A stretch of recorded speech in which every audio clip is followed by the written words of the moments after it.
Hello friends, I welcome to on e learning platform धैर्य सफलता की आधारशिला। और मैं आपका एजुकेटर सुदेश कुमार आपको पढ़ाऊंगा बिजनेस स्टडी और अकाउंटेंसी। आज हम अपना अकाउंटेंसी और बिजनेस स्टडी का सिलेबस डिस्कस करेंगे कि हमारे एग्जाम में कौन सा चैप्टर कितने मार्क्स का आना है, क्योंकि तैयारी की स्टार्ट करने से पहले हमें ये पता होना चाहिए कि किस चैप्टर को हमें कम फोकस करना है, किस चैप्टर को हमें ज़्यादा फोकस करना है। लेकिन वैसे मैं आपको बता दूं कि यदि हमें 100% मार्क्स लाने हैं तो हमारे लिए डिपेंड नहीं करता है कि कौन सा चैप्टर कितने मार्क्स का आना है, क्योंकि अगर हम 2 मार्क्स के चैप्टर को छोड़ना चाहेंगे तो भी हमारे 100% मार्क्स नहीं आ सकते हैं, और अगर हम 10 मार्क्स के चैप्टर को छोड़ेंगे तो भी हमारे 100% मार्क्स नहीं आने हैं। इसलिए चैप्टर कोई कितने भी मार्क्स का हो, उसकी इम्पोर्टेंस एग्जाम के लिए इक्वल होती है। ठीक है, तो हम देखते हैं अपना सिलेबस। पहले हम अपना अकाउंटेंसी का सिलेबस डिस्कस करते हैं, उसके बाद फिर हम अपना बिजनेस स्टडी का सिलेबस डिस्कस करेंगे। तो जैसा कि आप जानते हैं कि जो हमारा एग्जाम पैटर्न 21 और 22 के लिए है, उसमें हमारा जो एग्ज़ाम है वो 2 टर्म्स में डिवाइड हो चुका है 50-50 मार्क्स में। फर्स्ट टर्म आपका हो चुका है 50 मार्क्स का जो ऑब्जेक्टिव टाइप था, और सेकंड टर्म हमारा सब्जेक्टिव टाइप होगा जो हमारा 50 मार्क्स का होगा। 50 मार्क्स में भी आप जानते हैं कि 40 मार्क्स का हमारा एग्जाम आएगा और 10 मार्क्स का हमारा प्रैक्टिकल होगा। तो देखते हैं हम अपने सिलेबस में कौन सा चैप्टर कितने मार्क्स का है। आप जानते हैं कि हमारे पास अकाउंट्स में 3 बुक्स हैं, वॉल्यूम फर्स्ट है, वॉल्यूम सेकंड है एंड वॉल्यूम थर्ड है। जो वॉल्यूम फर्स्ट है उसमें हमारा नॉन प्रॉफिट ऑर्गेनाइजेशन और पार्टनरशिप है, और जो वॉल्यूम सेकंड है उसमें हमारी कंपनी अकाउंटिंग है, और जो वॉल्यूम थर्ड है उसमें हमारा एनालिसिस ऑफ फाइनेंशियल स्टेटमेंट है। तो देखिए बेटा, वॉल्यूम फर्स्ट में हमारा 10 मार्क्स का नॉन प्रॉफिट ऑर्गेनाइजेशन का चैप्टर है, वो आना है 10 मार्क्स में। देखिए एग्जाम में क्वेश्चन कितने मार्क्स का कौन सा होगा, ये बेसिकली 8 मार्क्स का, इसमें से 6 मार्क्स का एक क्वेश्चन होता है, या कभी कभी 8 मार्क्स का भी चांस बनता है। वैसे मोस्टली इसमें से 6 मार्क्स का क्वेश्चन आता है। ठीक है, बाकी देखो एग्जाम में क्या होता है, जो 2 या 3 या 1 नंबर का जो क्वेश्चन होता है थोड़ा ऊपर नीचे हो जाता है, थोड़ा बहुत चेंज हो सकता है। और देखो आप ये जानते हैं कि इस बार जो सेकंड टर्म है वो अब तक यही डिसाइड है कि सब्जेक्टिव होगा, लेकिन अगर कोई भी कोरोना का कोई रीजन बनता है, यानी कोरोना किसी टाइप से रीजन बनता है, स्कूल बंद रहते हैं या स्कूल नहीं ओपन हो पाते हैं, तो एग्जाम कैसे होगा वो तो एज पर सिचुएशन डिसाइड होगा। लेकिन आप ये समझ जाए कि हमारा सब्जेक्टिव टाइप होगा 50 मार्क्स का होगा, जिसमें 40 मार्क्स का हमारा एग्जाम होगा, 10 मार्क्स का हमारा प्रैक्टिकल होगा। अभी तक हम यही मान के चलते हैं और उसी हिसाब से हम तैयारी भी करेंगे, क्योंकि आप ये बात बेटा ध्यान कर लो, अगर आप सब्जेक्टिव की तैयारी करते हैं तो समझो आप ऑब्जेक्टिव दे सकते हैं, लेकिन अगर आप ऑब्जेक्टिव की ही तैयारी करेंगे तो फिर सब्जेक्टिव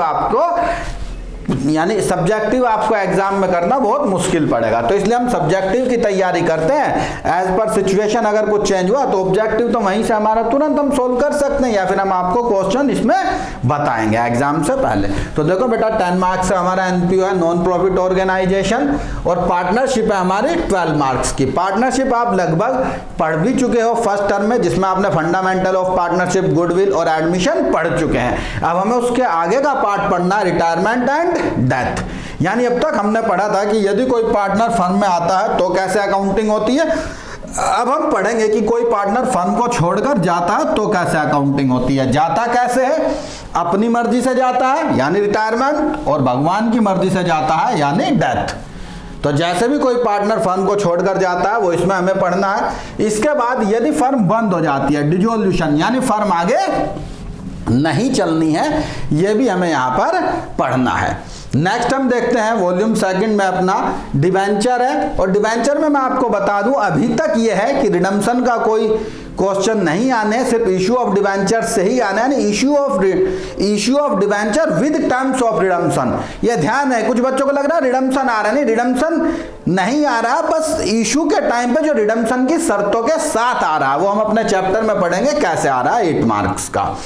वॉल्यूम थर्ड है हमारा 10 मार्क्स का, इसमें भी हमारे 3 चैप्टर हैं। ये जो 4 मार्क्स में फाइनेंशियल स्टेटमेंट, अगर आप अपनी टीएस ग्रेवाल की बुक देखेंगे तो एक्चुअली उसमें सेकंड चैप्टर और थर्ड चैप्टर हमारा ये है। सेकंड चैप्टर जिसमें हमारा थ्योरिकल है, और थर्ड चैप्टर जिसमें हमारा न्यूमेरिकल है।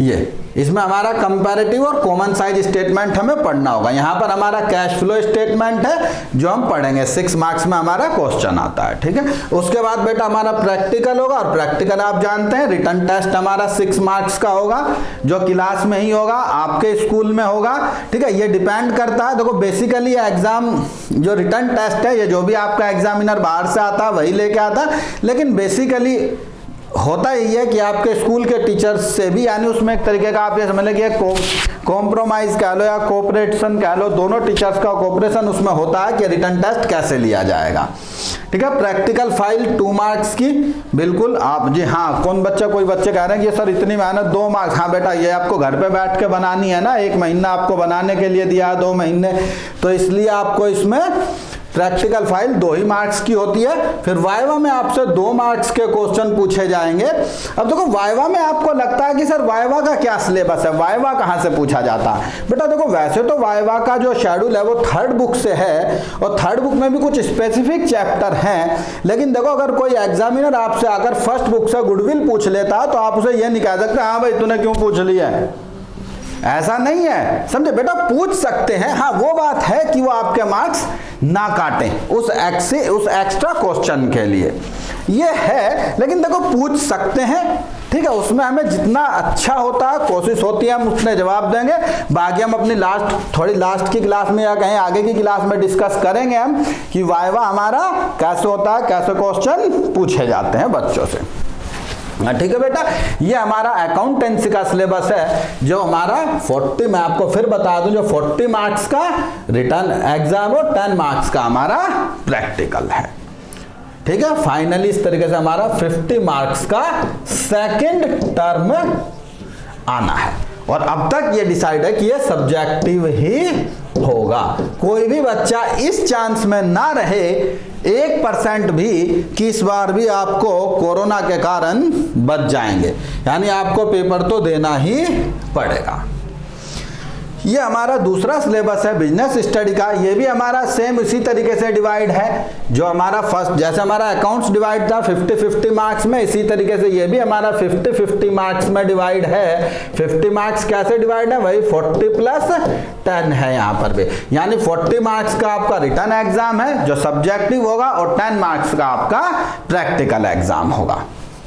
यहां पर देखते हैं तो यहां पर आपको 2 पार्ट्स में आपका डिवाइड है, एक पार्ट ए में एक पार्ट बी में, यानी एक आपका डिवाइड है मैनेजमेंट और एक आपका डिवाइड है फाइनेंशियल मार्केटिंग, या फिर मैं कहूं एक आपका डिवाइड है function principle and function of management और दूसरा आपका बिजनेस फाइनेंस मार्केटिंग, या फिर मैं आपको यह कहूं यह है मैनेजमेंट, यह मैनेजमेंट और यह फाइनेंस मैनेजमेंट, समझे, ये मैनेजमेंट और ये फाइनेंस मैनेजमेंट।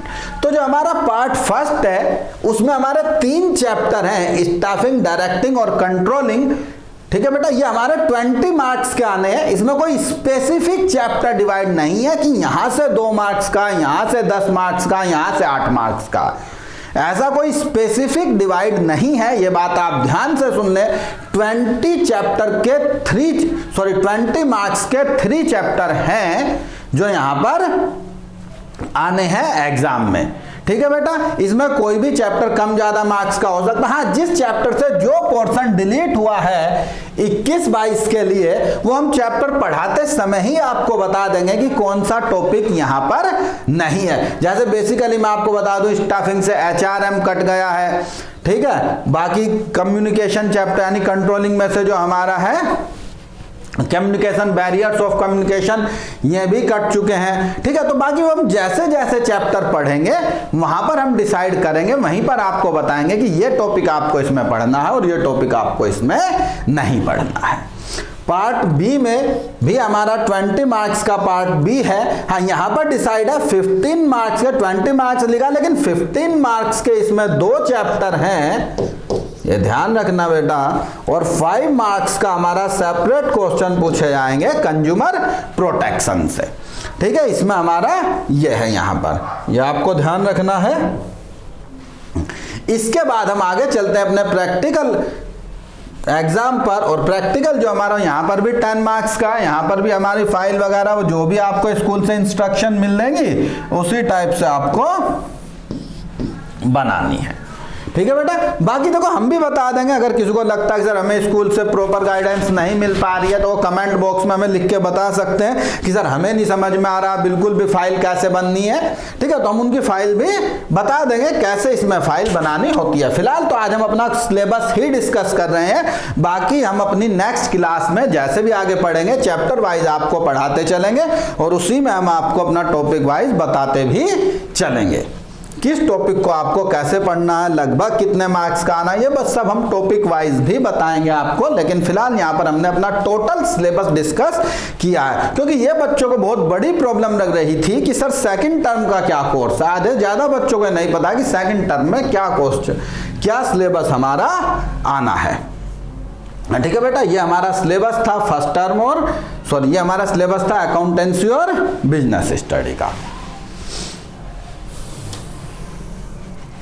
बाकी इसके लिए देखो बेटा हमारी आज से क्लास स्टार्ट हो गई हैं। बाकी इन क्लासेस को देखने के लिए आपको जरूरी है कि आप अपना चैनल सब्सक्राइब कर लें, क्योंकि हम आपके पास वीडियो कैसे भेज सकते हैं, कैसे हम आपसे जुड़े रहेंगे। हमारे और आपके जुड़ने का सिर्फ एक ही तरीका है कि आप चैनल सब्सक्राइब कर लें। हम आपको कंटिन्यू वीडियो इसमें देते रहेंगे, टोटल सिलेबस की आपको वीडियो यहाँ से मिल जाएंगी। ठीक है, ताकि अगर आप अपना चैनल सब्सक्राइब कर लेंगे तो फिर आपको बार बार YouTube पे जाकर ये चेक नहीं करना पड़ेगा, आपको वीडियो ढूंढनी भी नहीं पड़ेगी और कंटिन्यू क्लासेस आपको मिलती रहेंगी। सबसे बड़ी बात क्या है कि आपको कंटिन्यू क्लासेस मिलती रहेंगी, और अन्य ऐसा होगा कि आपने एक क्लास देखी, फिर एक के बाद दो छूट गई, फिर आप तीसरी क्लास में देख रहे हैं, वहां पे आपको पता नहीं चलेगा कि हमें कौन सी क्लास देखनी थी कौन सी नहीं देखनी थी। ठीक है, तो ओके बेटा, बाय, थैंक यू।